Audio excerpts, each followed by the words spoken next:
as a physician, we should strive to care not only for their physical ailments, but also to promote wellness in all aspects of their lives. So when a woman comes to me in my office, we always talk about, what has brought you in here today? What are the issues that we need to address? But especially if she's there for an annual exam, I always make sure to ask certain things. How is your relationship, the most important relationship in your life? How is that going? Are you married? Are you single? Who's your support system? It amazes me how many women are in relationships that are really struggling, that are broken.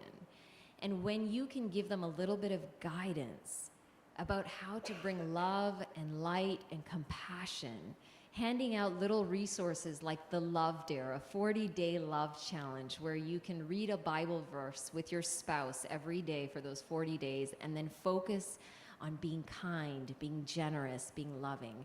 It's amazing how transformative that can be in that person's life. And I truly believe that if you're caring for a person, caring for a patient, if you just take care of their uterus and you stop their bleeding, yeah, they might feel better because of that.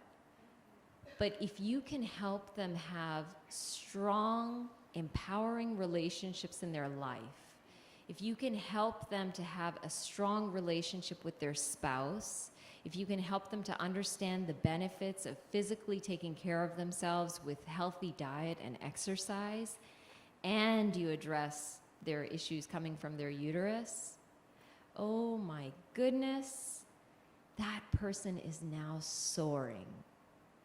And that person becomes just such a beautiful, strong woman who can walk forward and impact so many others. So yes, the typical medical aspect of, okay, you have 5 minutes with the patient, and by the time they've done their paperwork and get into your office, those 5 minutes are already done. So you're already 15 minutes behind by the time they're actually sitting in front of you. That doesn't work in my office. Every person needs to get their time. When we're running late, which we usually are, the people in the waiting room understand that it's okay that you're running late because I'm going to get that same amount of love and attention and time. So if any of you are planning on going into the health industry, don't let the constraints of the industry prevent you from giving the care that God wants you to give. Then they asked me to just speak a little bit as far as my work as a pro-life OBGYN. So number one, I care for women's gynecologic needs. I love to address things like PMS, ovarian cysts, abnormal bleeding, all of these things. And unlike the typical GYN, I don't pride myself in covering up symptoms with the use of contraceptives. Instead, I just glory in the idea of naprotechnology and how it allows me to truly understand the underlying issues beneath all of these medical issues and actually address them.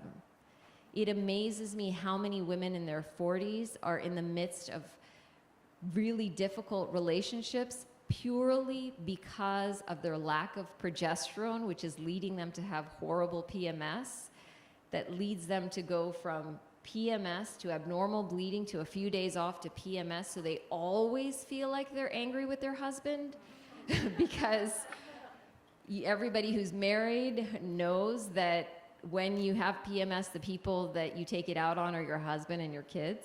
So you're sweet as pea to everybody in the office. They all think you're the best thing in the world, but your poor spouse is like, no, not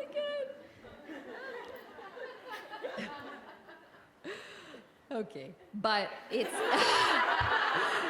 My husband, when I take my progesterone every month, he's like, oh, that's the pill you take so you don't want to kill me, right? Yes, that's good. And keep taking it. That's good.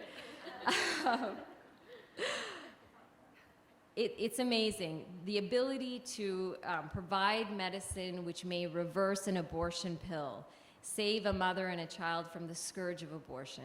It's such a blessing.